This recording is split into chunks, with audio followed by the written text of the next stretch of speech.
bonsoir. La nuit s'installe autour de vous, douce et tranquille, une nuit faite pour l'immobilité du corps et le mouvement silencieux de la pensée. Installez-vous confortablement, laissez votre respiration ralentir naturellement, sentez la tension de la journée qui se relâche, muscle après muscle, comme une vague qui se retire lentement. Ce soir, nous allons explorer ensemble quelque chose de paradoxal, quelque chose qui nous façonne chaque jour sans que nous le remarquions, quelque chose de si discret qu'il faut s'arrêter pour le percevoir. Nous allons contempler les habitudes, ces gestes répétés qui tissent la trame invisible de nos existences, ces routines silencieuses qui sculptent nos journées, ces automatismes qui nous portent sans que nous ayons à y penser. Le quotidien murmure, il ne crie jamais, il construit par accumulation, par répétition, par cette lente sédimentation des gestes qui finissent par devenir nous-mêmes. L'architecture invisible du quotidien. Chaque matin, vous vous réveillez et sans y penser, votre main se tend vers le téléphone, ou vers le verre d'eau sur la table de nuit, ou vers l'interrupteur de la lampe. Vous ne décidez pas consciemment de ces gestes, ils arrivent d'eux-mêmes, comme si votre corps savait avant votre esprit. Vous vous levez, vos pieds trouvent le sol sans que vous ayez à chercher. Vous marchez vers la salle de bain en évitant les meubles dans la pénombre. Votre main saisit la brosse à dents à l'endroit exact où elle se trouve toujours. Ces mouvements ne demandent aucun effort, aucune réflexion. Ils se déroulent comme une chorégraphie que vous auriez répétée des milliers de fois sans jamais l'avoir vraiment apprise. C'est le murmure des habitudes, cette voix silencieuse qui guide plus de 40% de nos actions quotidiennes selon les recherches en psychologie comportementale. 40%, presque la moitié de ce que nous faisons chaque jour n'est pas vraiment décidé. C'est simplement répété. Et pourtant, nous avons l'impression de choisir, l'impression d'être aux commandes de nos vies, l'impression que chaque geste reflète une intention consciente. Mais si vous observez attentivement votre journée, si vous portez attention aux détails, vous découvrirez que la plupart de vos mouvements suivent des chemins déjà tracés. Le café que vous préparez toujours de la même manière, le trajet que vous empruntez systématiquement pour aller au travail, la façon dont vous tenez votre stylo, dont vous croisez les jambes en vous asseyant, dont vous tournez la clé dans la serrure. Tous ces gestes forment une architecture invisible, une structure qui soutient votre quotidien sans que vous ayez à y penser.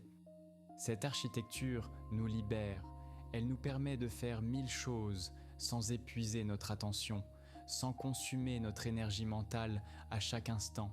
Imaginez si vous deviez décider consciemment de chaque mouvement, de chaque geste, vous seriez épuisé avant même d'avoir quitté votre lit.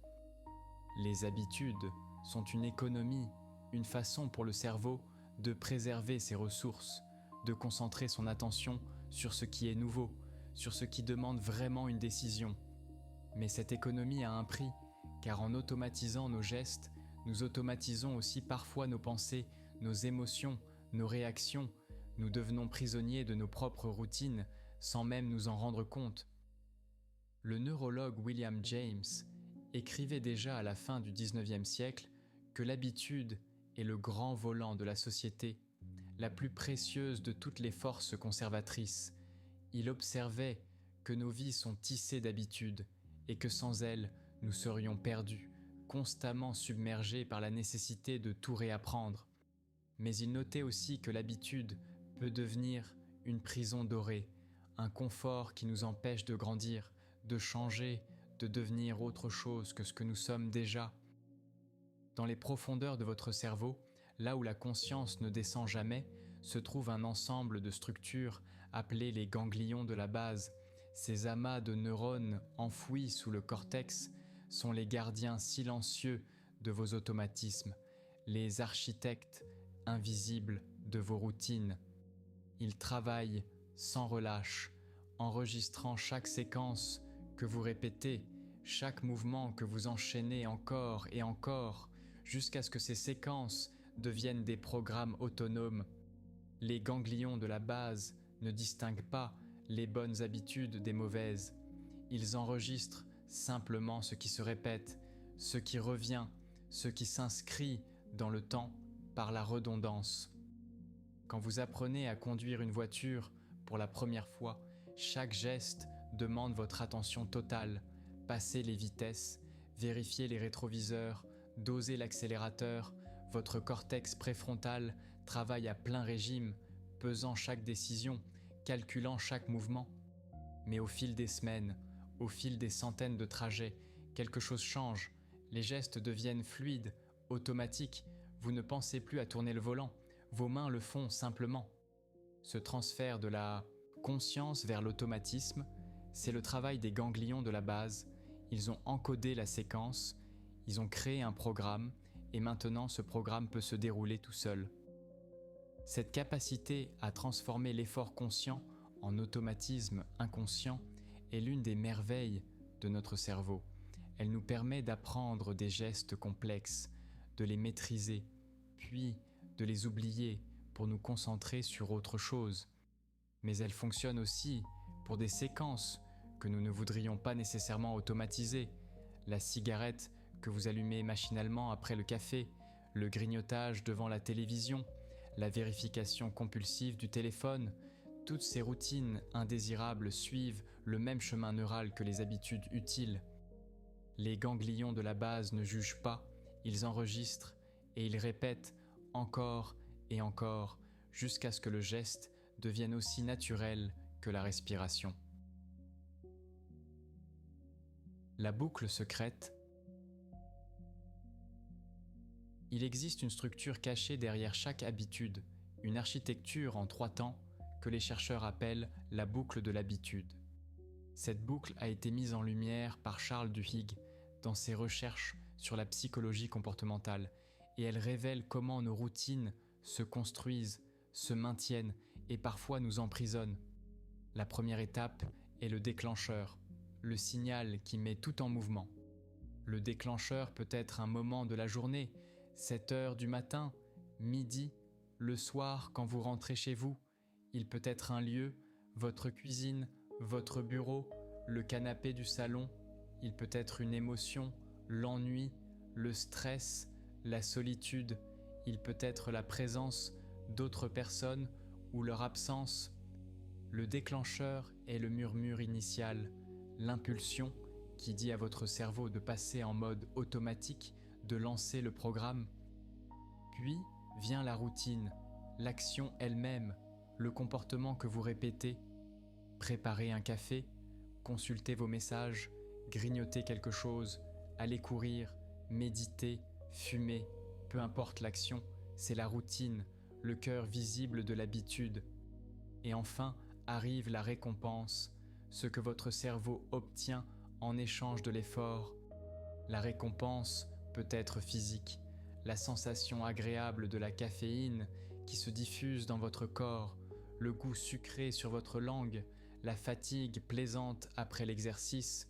Elle peut être émotionnelle, le soulagement de l'anxiété, la satisfaction d'avoir accompli quelque chose, la connexion sociale quand vous parlez avec quelqu'un. Elle peut être simplement une distraction, une pause dans le flux incessant de vos pensées. Ces 3 éléments forment une boucle, un circuit qui se referme sur lui-même. Le déclencheur active la routine produit la récompense, et la récompense renforce l'association entre le déclencheur et la routine.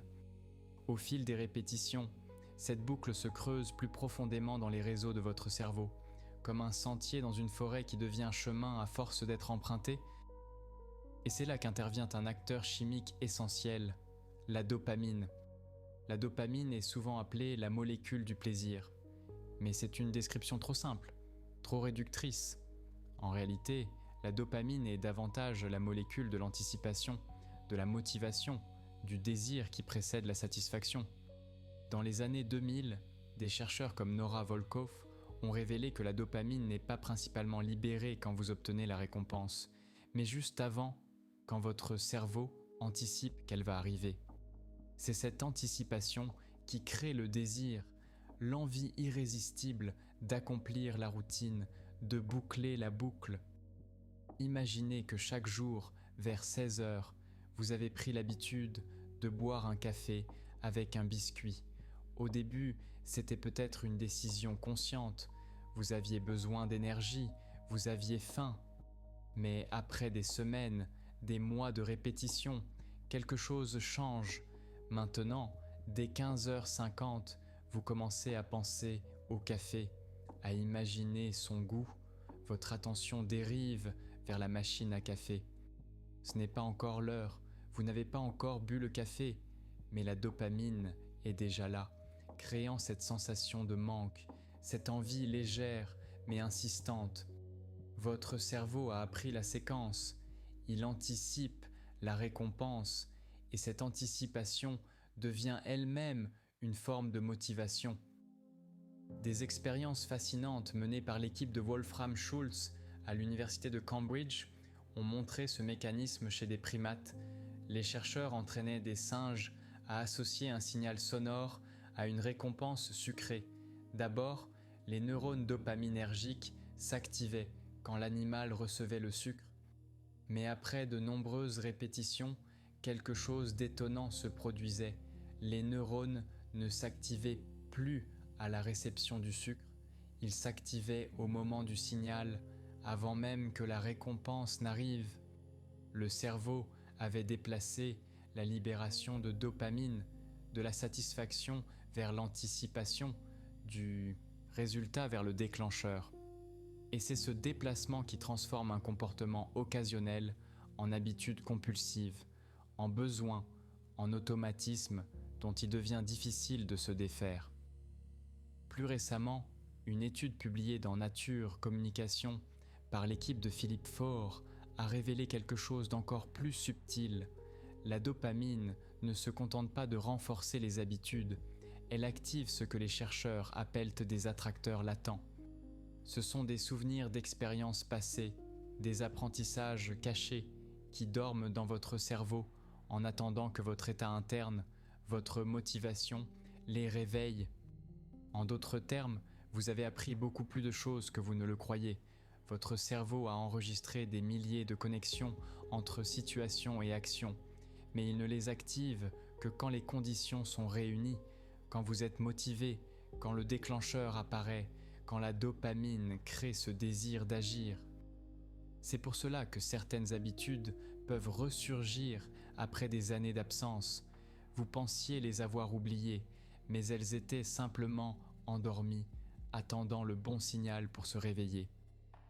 La boucle de l'habitude n'est pas une prison dont on ne peut s'échapper, mais elle fonctionne avec une logique implacable, une mécanique neuronale qui ne se soucie pas de vos intentions conscientes.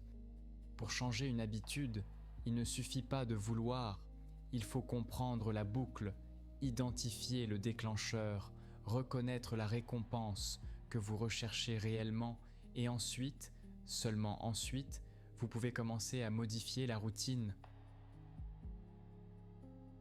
Le mythe des 21 jours. Vous avez peut-être entendu cette affirmation répétée dans des milliers de livres de développement personnel, citée par des coachs et des thérapeutes, présentée comme une vérité scientifique. Il suffirait de 21 jours pour former une nouvelle habitude, 3 semaines seulement, et le comportement deviendrait automatique. C'est une promesse séduisante, un délai rassurant, l'idée que le changement est accessible, proche, à portée de main si seulement vous tenez bon pendant 3 petites semaines. Mais c'est un mythe, une simplification qui déforme la réalité du changement. Cette idée remonte aux années 60. Elle vient d'un chirurgien plasticien nommé Maxwell Maltz. Maltz avait observé que ses patients mettaient environ 3 semaines pour s'habituer à leur nouveau visage après une chirurgie esthétique. Il y remarquait aussi qu'il lui fallait environ le même temps pour s'habituer à un changement dans sa propre routine. Et de cette observation personnelle, il tirait une généralisation. Dans son livre Psycho-Cybernetics, il écrivait qu'il faut un minimum de 21 jours pour qu'une ancienne image mentale disparaisse et qu'une nouvelle se forme. Notez bien, il disait un minimum, pas exactement 21 jours. Il reconnaissait que cela pouvait prendre plus longtemps, mais au fil des années, au fil des citations et des simplifications, le minimum est devenu la norme, la nuance s'est perdue et le mythe s'est cristallisé. En réalité, les recherches scientifiques racontent une histoire différente. En 2009, Philippa Lally et son équipe de l'University College de Londres ont mené une étude qui allait éclairer cette question. Ils ont suivi 96 volontaires pendant 12 semaines. Chaque personne choisissait un nouveau comportement qu'elle voulait transformer en habitude, boire un verre d'eau après le petit déjeuner, manger un fruit au déjeuner, courir 15 minutes avant le dîner. Chaque jour, les participants notaient s'ils avaient accompli leur action. Et surtout, ils évaluaient à quel point ce comportement leur semblait automatique, naturel, sans effort. Les résultats ont été publiés dans l'European Journal of Social Psychology et ils révèlent une réalité bien plus complexe que le mythe des 21 jours. En moyenne, il fallait 66 jours pour qu'une nouvelle habitude devienne automatique, plus de 2 mois, 3 fois plus longtemps que le fameux mythe. Mais ce n'est pas tout, la variation était immense. Pour certaines personnes, l'automatisation arrivait en seulement 18 jours, pour d'autres, il fallait jusqu'à 254 jours, plus de 8 mois. Cette énorme différence révèle quelque chose d'important. Il n'existe pas de durée universelle pour former une habitude. Tout dépend de la personne, du comportement, du contexte. Certains facteurs influencent la vitesse à laquelle une habitude se forme. La complexité du comportement est essentielle. Boire un verre d'eau chaque matin est simple. Cela demande peu d'efforts, peu de planification, peu de volonté. Faire 50 pompes avant le dîner est beaucoup plus exigeant, physiquement, mentalement. Cela demande de l'énergie, de la discipline, de la motivation. Sans surprise, les comportements simples deviennent automatiques plus rapidement que les comportements complexes. L'environnement joue aussi un rôle crucial. Si votre nouveau comportement s'intègre facilement dans votre routine existante, s'il ne perturbe pas trop vos habitudes établies, il s'ancrera plus vite. Mais s'il demande de réorganiser toute votre journée, de chambouler vos routines, le processus sera plus lent, plus difficile. L'émotion associée au comportement est également déterminante. Si l'action vous procure immédiatement du plaisir, de la satisfaction, votre cerveau renforcera rapidement la connexion entre le déclencheur et la routine. Mais si la récompense est lointaine, abstraite, future, comme les bénéfices santé de l'exercice ou d'une alimentation équilibrée, le renforcement sera plus lent, plus fragile. Une étude plus récente menée par Ben Singh de l'Université d'Australie méridionale et publiée en 2025 a suivi plus de 2600 participants. Les chercheurs ont découvert que pour certaines habitudes liées à la santé, comme l'exercice régulier ou des changements alimentaires profonds, le processus pouvait prendre jusqu'à 335 jours, presque 1 an. Ces durées peuvent sembler décourageantes, et c'est justement là que le mythe des 21 jours fait le plus de dégâts. Quand on vous dit qu'une habitude se forme en 3 semaines et qu'au bout de 3 semaines, vous devez encore lutter pour maintenir le comportement, vous pouvez vous sentir en échec, penser que vous manquez de volonté, que vous n'êtes pas capable. Mais vous n'êtes pas en échec, vous êtes simplement en train de vivre le vrai processus, celui qui prend du temps, qui demande de la patience, qui ne suit pas une ligne droite, mais zigzague entre progrès et rechute. L'étude de Lally a révélé quelque chose d'important pour ceux qui tentent de changer. Manquer un jour ou 2 n'empêche pas la formation de l'habitude. Vous pouvez oublier votre nouvelle routine de temps en temps. Vous pouvez avoir des jours où la motivation manque, où les circonstances ne s'y prêtent pas, et ce n'est pas grave.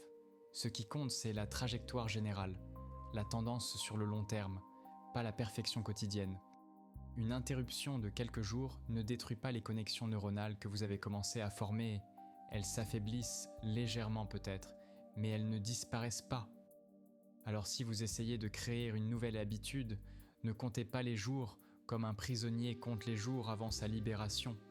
Ne fixez pas toute votre attention sur le chiffre 21 ou 66 ou n'importe quel autre nombre magique. Concentrez-vous plutôt sur le processus, sur la répétition, sur cette accumulation lente et patiente de gestes qui finissent par sculpter de nouveaux chemins dans votre cerveau. Le changement n'arrive pas soudainement. Il ne se déclenche pas au 22e jour comme une alarme programmée. Il émerge graduellement, imperceptiblement, comme l'aube qui dissout la nuit sans qu'on puisse dire exactement quand le jour a commencé. Un matin, vous vous rendrez compte que vous avez accompli votre nouvelle routine sans y penser, sans effort, sans avoir à vous forcer, et ce sera le signe, non pas que 21 jours sont passés, mais que votre cerveau a intégré ce nouveau chemin, que l'automatisme s'est installé, que le murmure de l'habitude a trouvé sa place dans votre quotidien. L'environnement qui décide pour nous. Vous pensez peut-être que vos habitudes reflètent vos choix, que si vous mangez sainement ou non, si vous faites de l'exercice ou non, si vous passez des heures sur votre téléphone ou non, c'est le résultat de votre volonté, de votre discipline, de votre caractère. Mais les recherches en psychologie comportementale révèlent une vérité plus subtile, plus dérangeante peut-être. Beaucoup de vos habitudes ne reflètent pas tant qui vous êtes, mais où vous êtes, dans quel environnement vous évoluez, quel choix votre entourage vous rend facile ou difficile. Cette idée a été formalisée en 2008 par l'économiste Richard Thaler et le juriste Cass Sunstein dans leur livre fondateur. Ils l'appellent la théorie du nudge, le coup de pouce. Leur observation centrale est simple mais puissante. La façon dont les choix sont présentés influence profondément les décisions que nous prenons. Et souvent, cette influence opère en dessous du seuil de notre conscience, dans cette zone où les habitudes se forment et se maintiennent. Thaler et Sunstein parlent d'architecture de choix, l'idée que quelqu'un, intentionnellement ou non, organise le contexte dans lequel vous faites vos choix, et que cette organisation façonne vos comportements de manière prévisible. Un exemple classique est celui de la cafétéria. Imaginez une cantine scolaire où les plats sont disposés sur un comptoir. Si les fruits et les salades sont placés au début du parcours, à hauteur des yeux, faciles à saisir, les élèves en prendront davantage. Si au contraire les desserts sucrés occupent cette position privilégiée, ce sont eux qui seront choisis plus souvent. Rien n'est interdit. Les élèves peuvent toujours prendre ce qu'ils veulent, mais l'ordre, la disposition, la facilité d'accès, tout cela influence leurs décisions, sans qu'ils s'en rendent compte. Cette architecture de choix ne se limite pas aux cafétérias. Elle est partout, dans la façon dont les produits sont disposés dans les supermarchés, dans l'ordre des options sur un formulaire en ligne, dans l'agencement de votre cuisine, de votre bureau, de votre salon. Chaque espace que vous habitez est une architecture de choix, un ensemble de signaux silencieux qui encouragent certains comportements et en découragent d'autres. En 2017, Thaler a reçu le prix Nobel d'économie pour ses travaux sur l'économie comportementale. L'Académie suédoise reconnaissait qu'il avait jeté un pont entre les analyses économiques et psychologiques de la prise de décision. Ces recherches montrent que nous ne sommes pas les agents rationnels que l'économie classique imaginait. Nous ne pesons pas systématiquement tous les pour et tous les contre avant de décider. Au contraire, nous utilisons des raccourcis mentaux, des heuristiques. Nous suivons souvent le chemin de moindre résistance. Nous choisissons l'option par défaut. Nous sommes influencés par la façon dont les informations sont présentées. Et cette tendance à suivre le chemin facile, à ne pas trop réfléchir, à laisser l'environnement guider nos choix, c'est exactement ce qui permet aux habitudes de se former.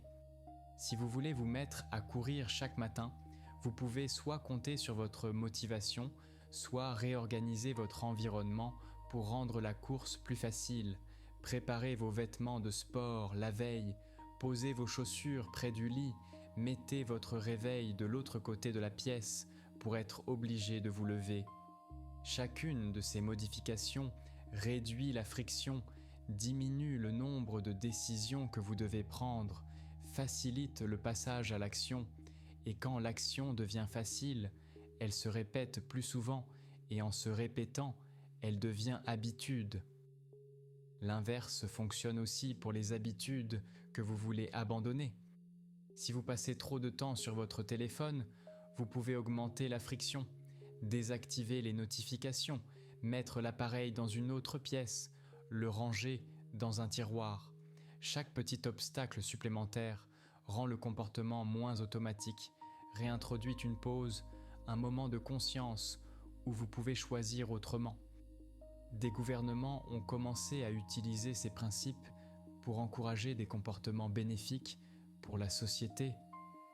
En 2010, le Royaume-Uni créait sa Behavioral Insights Team, une unité dédiée à l'application des nudges dans les politiques publiques. Les États-Unis suivaient en 2013 sous l'administration Obama.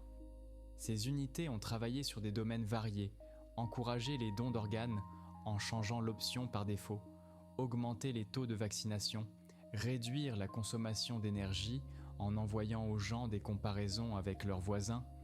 Les résultats sont parfois spectaculaires en Autriche et en Belgique, où le don d'organes est automatique, sauf si on s'y oppose expressément.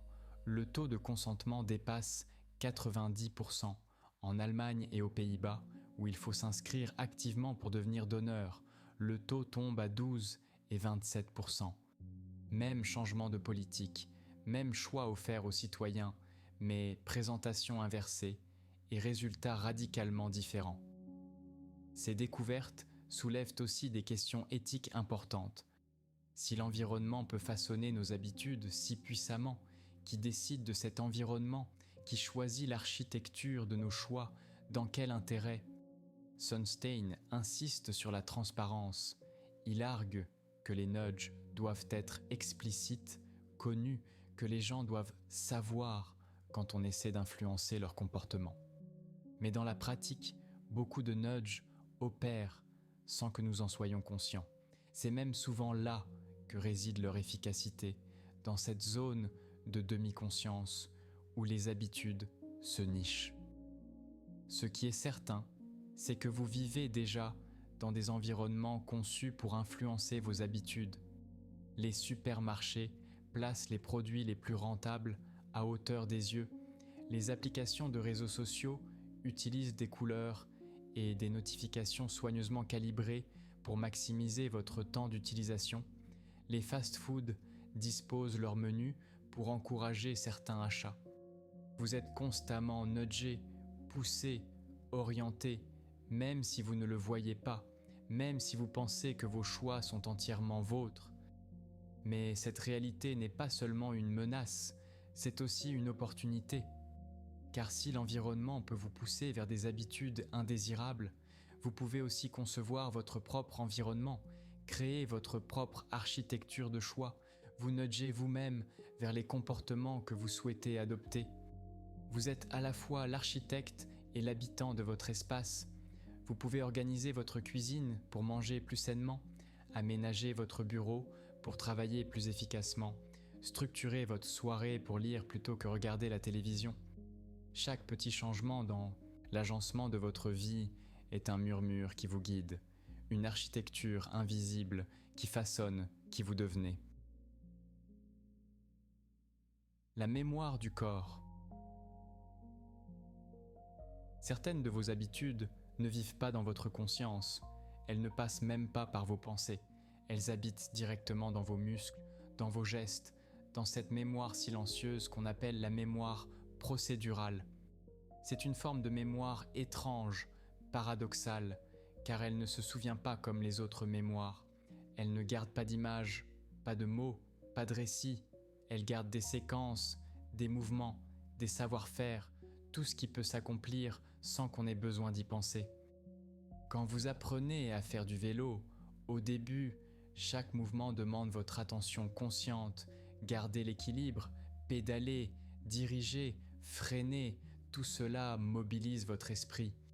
Mais après des heures de pratique, quelque chose de remarquable se produit. Vous n'avez plus besoin de penser à ces mouvements. Votre corps les fait simplement, automatiquement, sans intervention de votre volonté consciente. Et ce qui est encore plus étonnant, c'est que des années plus tard, même si vous n'avez pas touché un vélo depuis longtemps, vous pouvez remonter dessus et pédaler sans difficulté. On dit que ça ne s'oublie pas. Et c'est vrai, parce que c'est la mémoire procédurale qui a enregistré ces gestes, et elle est remarquablement stable, résistante au temps. Cette mémoire repose sur des structures cérébrales différentes de celles qui gèrent la mémoire consciente. Elle n'utilise pas l'hippocampe qui encode vos souvenirs personnels, elle n'utilise pas le cortex temporal qui stocke vos connaissances générales. Elle mobilise principalement le striatum, une partie des ganglions de la base, et le cervelet, cette structure ancienne à l'arrière de votre crâne qui coordonne les mouvements. Ces régions travaillent en silence, elles n'envoient pas d'informations à votre conscience, elles forment des boucles fermées qui peuvent s'exécuter de façon autonome. Quand la maladie de Parkinson attaque les neurones dopaminergiques de la substance noire, une région qui communique avec le striatum, les patients perdent progressivement l'accès à leurs automatismes moteurs. Des gestes qui étaient fluides deviennent laborieux, la marche demande un effort conscient, l'écriture redevient hésitante. C'est comme si les programmes moteurs enregistrés dans la mémoire procédurale devenaient inaccessibles, comme si la connexion entre l'intention et l'exécution se rompait. À l'inverse, dans la maladie d'Alzheimer, où l'hippocampe et le cortex se dégradent progressivement, la mémoire procédurale reste souvent intacte longtemps. Des patients qui ne reconnaissent plus leurs proches, qui ont oublié leur propre histoire, peuvent encore jouer du piano, tricoter, accomplir des gestes qu'ils ont répétés des milliers de fois. Leur corps se souvient même quand leur esprit ne se souvient plus. Cette dissociation entre mémoire consciente et mémoire procédurale révèle quelque chose de profond sur la nature des habitudes. Beaucoup de ce que vous faites chaque jour, beaucoup de ce qui constitue votre quotidien ne passe pas par le filtre de votre conscience, n'est pas décidé par votre volonté, n'est même pas accessible à votre réflexion. C'est votre corps qui sait, qui se souvient, qui exécute, pendant que votre esprit peut être ailleurs, pensant à autre chose, rêvant, planifiant. Cette capacité à automatiser les gestes est une libération. Elle vous permet de faire plusieurs choses en même temps, de conduire tout en écoutant de la musique, de marcher tout en conversant, de taper au clavier tout en réfléchissant à ce que vous écrivez. Mais elle peut aussi devenir une prison quand les automatismes que vous avez formés ne vous servent plus, quand vous voulez changer mais que votre corps continue d'exécuter les vieux programmes. Le processus par lequel un comportement conscient devient automatisme inconscient suit plusieurs étapes. Au début, c'est la phase cognitive. Vous apprenez activement, vous faites des erreurs, vous corrigez. Chaque geste demande attention et effort. Votre cortex préfrontal et votre mémoire de travail sont très sollicités. Vous manipulez consciemment l'information. Vous construisez une représentation mentale de ce qu'il faut faire. Puis vient la phase associative. Avec la pratique, les mouvements deviennent plus fluides, les erreurs diminuent. Vous commencez à enchaîner les gestes sans avoir à penser à chaque étape. Les connexions neuronales se renforcent. Les synapses qui relient les neurones impliqués dans la séquence deviennent plus efficaces. Enfin, arrive la phase autonome, l'automatisation complète. Vous pouvez accomplir la tâche sans effort conscient, sans attention particulière. Le programme moteur est encodé dans la mémoire procédurale et peut se dérouler tout seul. Ce transfert de la mémoire consciente vers la mémoire procédurale est un processus graduel qui demande de la répétition, beaucoup de répétitions. Les recherches montrent qu'il faut généralement des centaines ou des milliers de répétitions pour qu'un mouvement complexe devienne vraiment automatique. C'est pour cela que les musiciens pratiquent des gammes pendant des années, que les athlètes répètent les mêmes gestes encore et encore, que les chirurgiens s'entraînent longuement avant d'opérer seuls. Ils ne cherchent pas seulement à améliorer leur performance, ils cherchent à transférer le contrôle de leurs gestes, de la conscience vers l'automatisme, du cortex vers le striatum et le cervelet. Le sommeil joue un rôle crucial dans ce processus. Pendant que vous dormez, votre cerveau rejoue les séquences motrices que vous avez pratiquées pendant la journée. Il consolide les apprentissages, il renforce les connexions. Des études ont montré que les musiciens qui dorment après une session d'entraînement progressent plus que ceux qui restent éveillés. Même si le temps total est identique, ce n'est pas pendant la pratique que l'habileté s'installe vraiment. C'est pendant le sommeil, dans ce moment où votre cerveau peut travailler sans distraction, organiser ce qui a été appris, le transférer de la mémoire fragile vers la mémoire durable. Et c'est aussi pour cela que les habitudes, une fois bien ancrées, sont si difficiles à changer, parce qu'elles ne résident plus dans cette partie flexible et consciente de votre esprit, elles sont descendues plus profondément dans les structures automatiques, dans la mémoire du corps, là où le changement demande du temps, de la patience, une reconstruction lente de nouveaux circuits. Mais cette résistance au changement a aussi son côté protecteur. Elle préserve les compétences que vous avez acquises, elle maintient les automatismes qui vous sont utiles. Vous n'avez pas à réapprendre chaque matin comment marcher, comment tenir une fourchette, comment écrire votre nom. Toutes ces choses sont là, stables, fiables, gravées dans la mémoire procédurale. Et c'est une forme de sagesse du cerveau, cette façon de préserver ce qui marche, de ne pas avoir à tout recommencer à zéro chaque jour, de construire sur ce qui a déjà été appris. Les habitudes empilées. Il existe une stratégie particulièrement efficace pour créer de nouvelles habitudes, une méthode que les chercheurs en psychologie comportementale appellent l'empilement des habitudes. L'idée est simple. Plutôt que d'essayer d'installer une habitude isolée dans votre journée, vous la greffez sur une habitude déjà établie. Vous la connectez à quelque chose que vous faites déjà automatiquement. Imaginez que chaque matin, vous buvez un café. C'est un geste ancré, automatique. Vous ne l'oubliez jamais. Votre corps sait qu'après le réveil vient le café. Si vous voulez méditer 5 minutes chaque jour, mais que vous n'arrivez pas à trouver le moment, à vous souvenir, à maintenir la régularité, vous pouvez empiler cette nouvelle habitude sur l'ancienne. Après avoir bu votre café, vous méditez 5 minutes. Le café devient le déclencheur, le signal qui lance la nouvelle routine.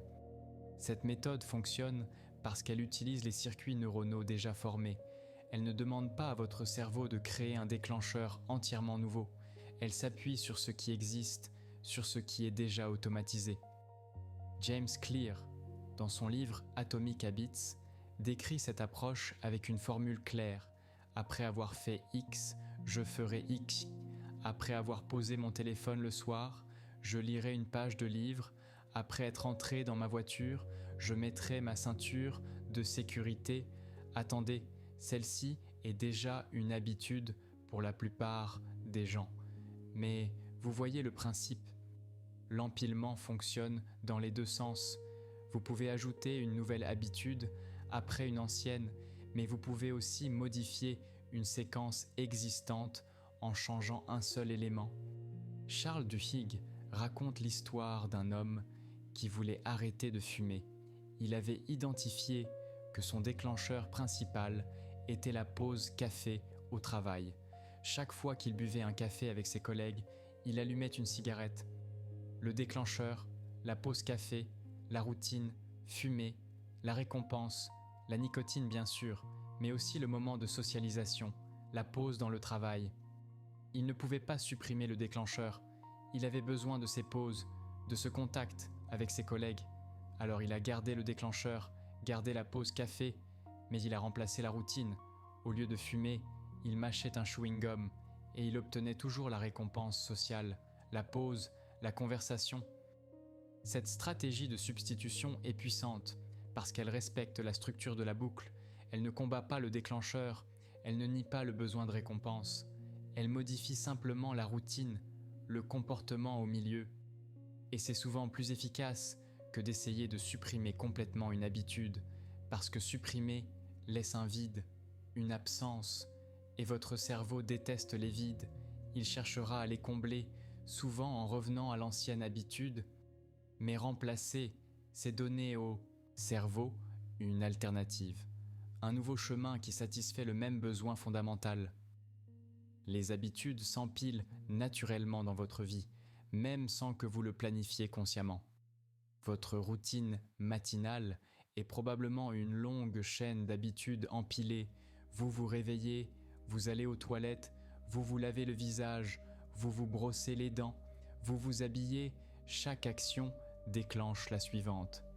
Cette séquence s'est construite au fil des années, des décennies peut-être, et maintenant elle se déroule presque sans intervention de votre volonté consciente. Vous pouvez accomplir toute votre routine matinale en pensant à autre chose, en planifiant votre journée, en rêvassant.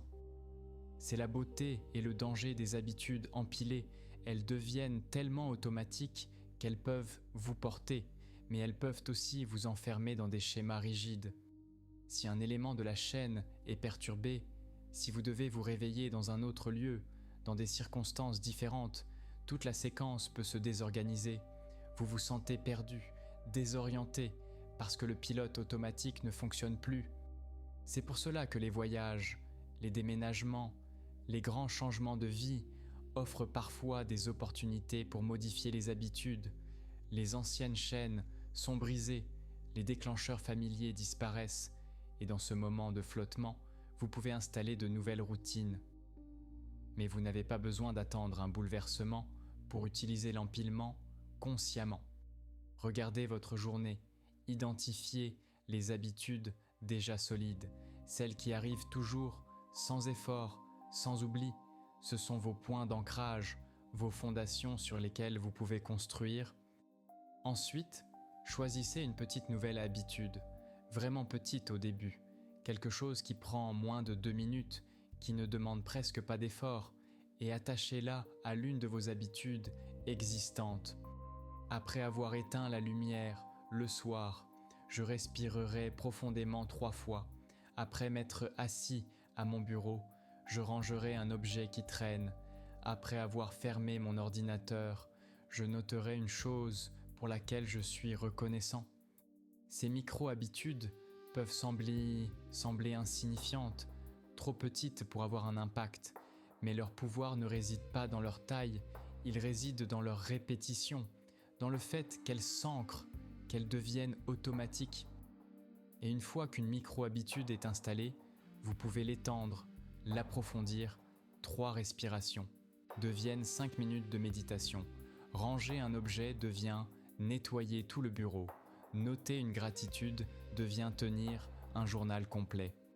Mais vous commencez petit, si petit que c'est presque ridicule, parce que ce qui compte n'est pas l'ampleur du geste, c'est la constance de sa répétition. Le pouvoir du rituel. Il existe une nuance intéressante entre habitude et rituel, une distinction que les psychologues commencent seulement à explorer pleinement. Une habitude est fonctionnelle, elle répond à un besoin, elle produit un résultat, elle est efficace, automatique, inconsciente.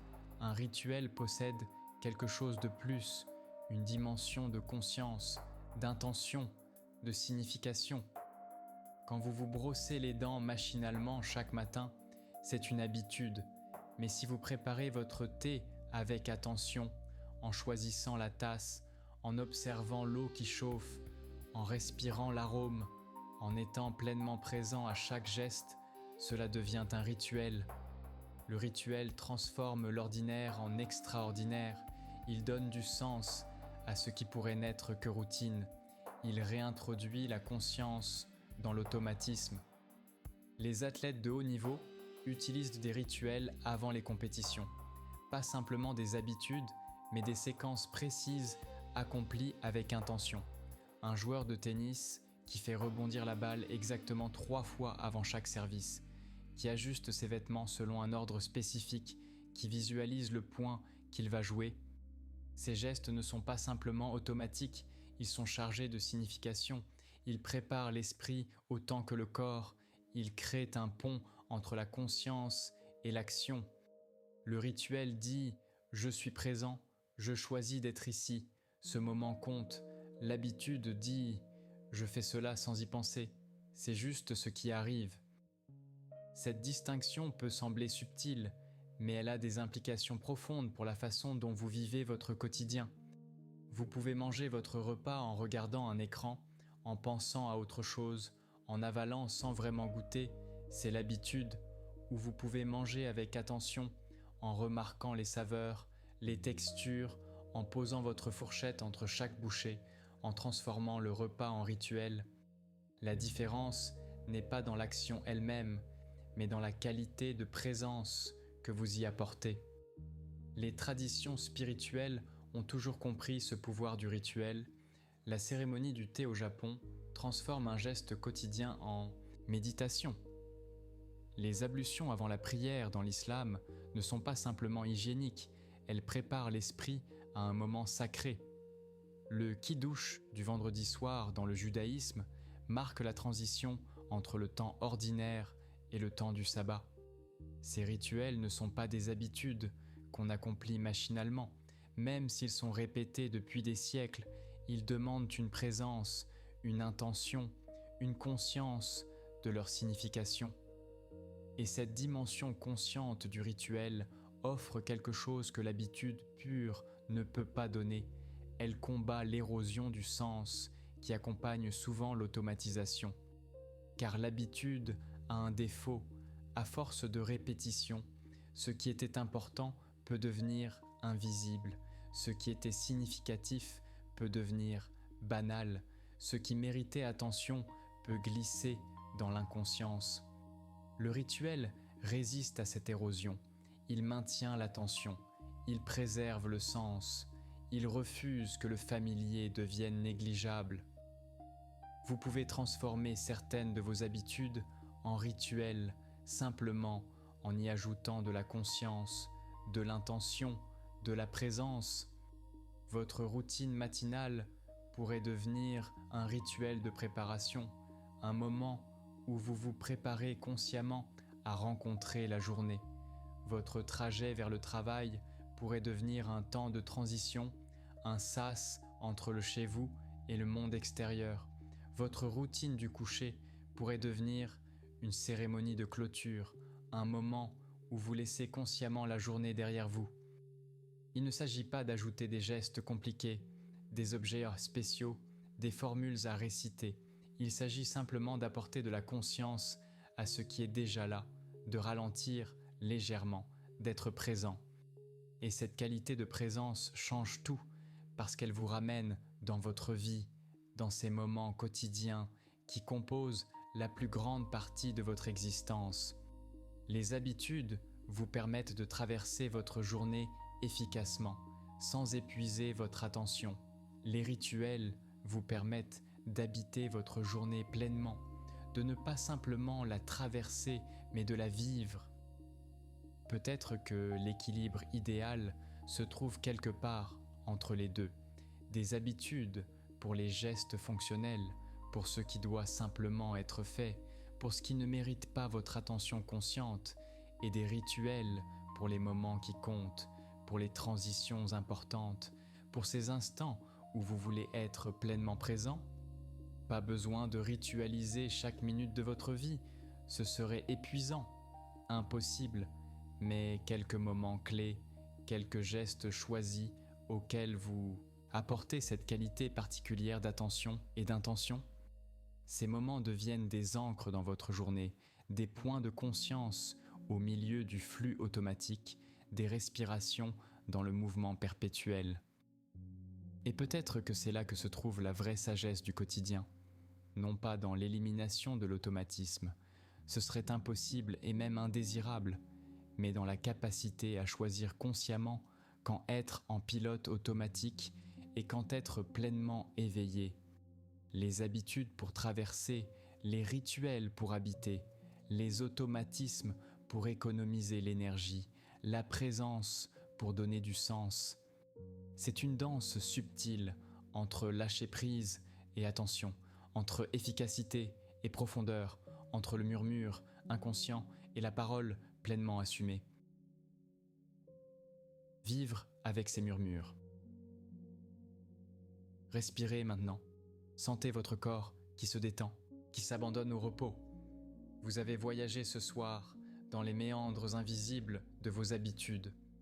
Vous avez contemplé ces architectures silencieuses qui vous façonnent, ces murmures qui deviennent voix, ces répétitions qui deviennent identité. Alors, que faire de tout cela ? Que faire avec cette connaissance que tant de notre vie se déroule en dessous du seuil de la conscience, guidée par ces murmures silencieux que sont les habitudes ? Peut-être la première leçon est celle de l'humilité, reconnaître que vous n'êtes pas aussi maître de vous-même que vous le pensez, que la volonté seule ne suffit pas, que vos intentions conscientes ne gouvernent qu'une petite partie de vos actions quotidiennes.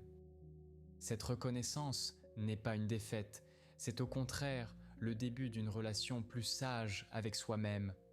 Quand vous comprenez que 40% de vos gestes sont automatiques, vous cessez de vous blâmer pour tous les comportements que vous n'arrivez pas à changer par la simple force de votre volonté. Vous comprenez que le changement demande autre chose que de la motivation. Il demande une compréhension des mécanismes, une modification de l'environnement, une patience avec les processus lents du cerveau. La seconde leçon concerne l'attention, cette capacité à remarquer ce qui d'habitude reste invisible. Les habitudes opèrent dans l'ombre justement parce que vous ne les voyez plus. Elles sont devenues transparentes, naturelles, évidentes au point de disparaître de votre champ de conscience. Et pour commencer à les changer, il faut d'abord les voir, les identifier, comprendre leurs déclencheurs, reconnaître leurs récompenses, observer leur routine. Cette observation demande un effort particulier, une sorte de vigilance bienveillante envers soi-même, une curiosité pour ces mouvements automatiques qui composent votre journée. Vous pouvez commencer simplement en choisissant une habitude, une seule, et en la regardant comme un scientifique observerait un phénomène naturel. Quand est-ce que vous faites cette chose ? Quel est le signal qui la déclenche ? Quelle récompense cherchez-vous vraiment ? Qu'est-ce qui vous manquerait si vous ne la faisiez plus ? Ces questions ouvrent des portes, elles révèlent la logique cachée de vos comportements. Et avec cette compréhension vient la possibilité du changement. La troisième leçon est celle de l'environnement. Cette reconnaissance que vous êtes façonné par les espaces que vous habitez, que l'architecture de vos choix influence profondément qui vous devenez. Si vous voulez changer vos habitudes, commencez par changer votre environnement. Rendez les comportements désirés faciles et les comportements indésirables difficiles. Ce n'est pas de la manipulation, c'est de la conception intentionnelle. C'est vous qui choisissez de vous nudger vous-même, de créer les conditions qui favorisent la personne que vous voulez devenir. Et la quatrième leçon, peut-être la plus importante, est celle de la patience. Le mythe des 21 jours fait des dégâts parce qu'il crée des attentes irréalistes. Il fait croire que le changement devrait être rapide, facile, linéaire. Mais la vérité neuronale du changement est différente. Les habitudes se forment lentement. Elles demandent des semaines, des mois parfois, et le processus n'est jamais parfaitement régulier.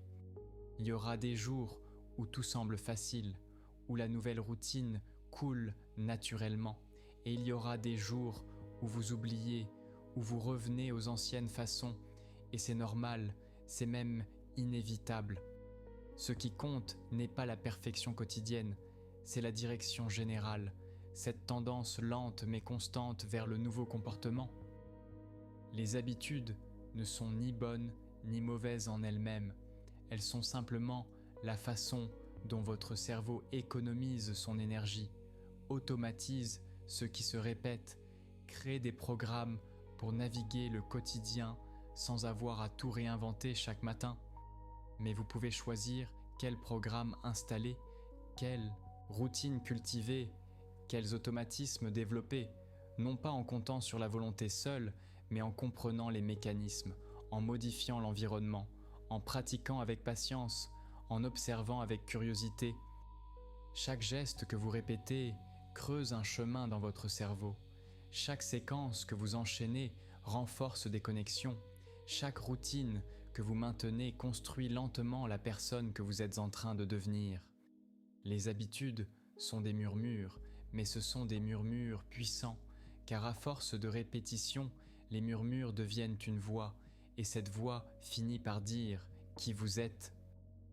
Alors choisissez vos murmures avec soin, écoutez-les avec attention, et souvenez-vous que le changement est possible, non pas par un coup de volonté soudain, mais par cette accumulation patiente de gestes qui, jour après jour, redessinent les contours de votre vie.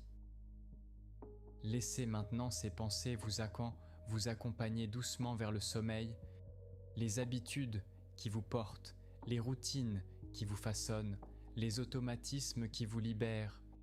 Votre corps connaît déjà tant de choses. Votre cerveau a encodé des milliers de séquences, des programmes qui tournent en silence pendant que vous rêvez, pendant que vous vous reposez. Et demain, quand vous vous réveillerez, peut-être que vous porterez une attention nouvelle à ces gestes qui viennent sans que vous ayez à y penser. Peut-être que vous observerez avec curiosité cette architecture invisible qui soutient votre quotidien. Peut-être que vous commencerez tout doucement à modifier un petit élément, une toute petite chose qui, avec le temps, avec la répétition, avec la patience, deviendra une nouvelle voix dans le cœur silencieux de vos habitudes. Demain sera tissé d'habitudes comme aujourd'hui, comme tous les jours, mais peut-être que maintenant vous les verrez différemment, peut-être que vous porterez sur elles un regard plus doux, plus curieux, plus conscient.